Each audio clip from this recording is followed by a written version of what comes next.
14h-16h, Brigitte Lahaie, Sud Radio.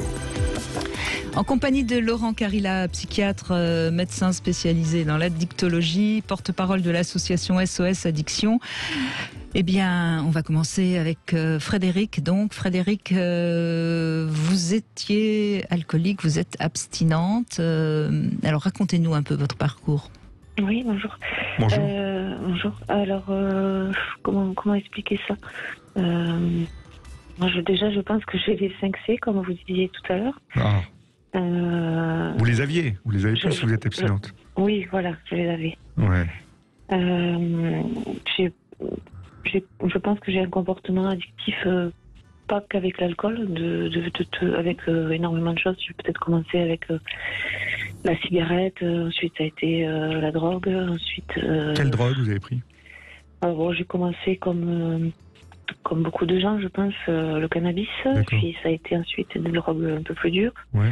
notamment la cocaïne, qui a été une période de ma vie assez chaotique où je suis vraiment allée dans l'extrême. À partir de quel âge vous avez commencé à utiliser des substances?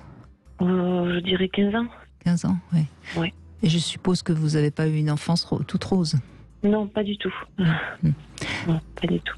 Ça confirme ce qu'on disait évidemment Oui, c'est un des facteurs en introduction, dans hein, bien sûr. l'environnement. Ouais. Oui, j'ai eu de l'abus. J'ai été ballottée de foyer en foyer. Bon, c'est pas pour me donner des excuses, mais Non, mais ça joue dans l'histoire. ça explique les choses, Oui. Frédéric. Vous n'alliez pas bien et voilà. au lieu de trouver quelqu'un pour vous aider, vous avez pris les substances pour vous aider à rester debout. C'est ça. Je pense que je m'en rendais pas compte à l'époque, mais oui, c'est ça. Ouais. Et comment vous basculez dans l'alcool alors? Et alors l'alcool, je comprends pas trop encore aujourd'hui. Je suis encore en train d'essayer de comprendre parce que justement j'ai un rapport à l'alcool qui était plutôt. J'ai jamais voulu boire en fait parce que mon père a un gros problème avec ça et quand je le voyais dans ces états et je me disais toujours jamais tu feras ça quoi et Alors vous savez Frédéric, il y a des choses qu'on ne veut pas faire et on dit jamais je ferai ça et notre inconscient nous pousse à le faire. Comme si c'était une sorte de lien de loyauté, comme s'il y avait besoin de passer par là pour mieux comprendre et particulièrement votre père. Oui. Et donc petit à petit, au début c'était plutôt festif. Et ensuite, c'est devenu, comme le reste, un médicament, quoi. Donc, quand ça va pas... on boit un peu plus. Voilà. Et vous buviez en cachette? Non. Non. Pas vraiment, mais ça m'est arrivé dans les derniers temps. Oui, ça m'est arrivé dans les derniers temps, oui. Et qu'est-ce qui vous fait... c'est quoi un peu j'aime pas ce mot-là, déclic, mais qu'est-ce qui vous fait dire... Ça suffit. Bon, ça suffit, je vais faire quelque chose. Mais parce que c'est à l'excès, c'est des mises en danger. De quel type?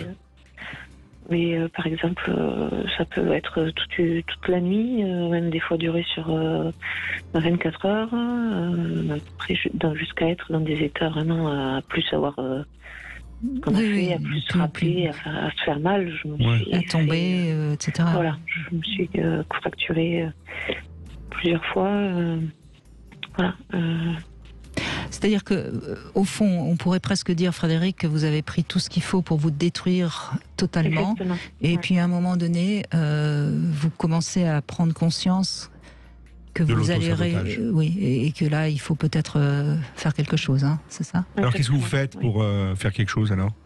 Eh bien, j'ai commencé déjà une thérapie. Je vois quelqu'un depuis.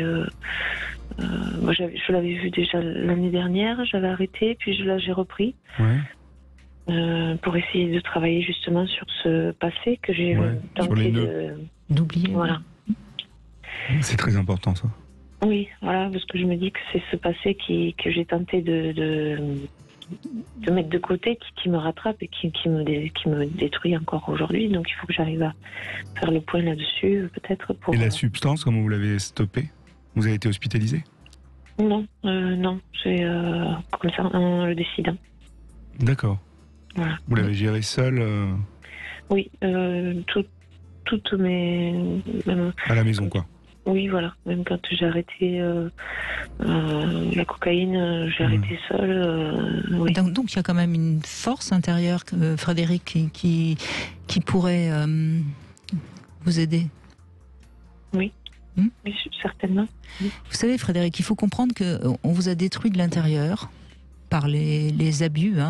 On fera une émission spéciale sur l'inceste mercredi prochain et Bruno Clavier dit que c'est un incendie intérieur et je trouve l'image assez belle. Donc vous êtes détruite de l'intérieur et quelque part c'est presque, j'allais dire, vos repères, donc vous continuez à vous détruire jusqu'au moment où enfin vous décidez de vous aider et de vous faire aider et pour vous reconstruire de l'intérieur. Donc il faut, enfin je veux dire, c'est certainement, je sais pas quel âge vous avez, mais c'est certainement un travail de longue haleine. Oui, c'est un travail de longue haleine. Mais de temps en temps, quand vous serez un peu désespéré, regardez derrière vous et regardez le chemin que vous aurez déjà fait.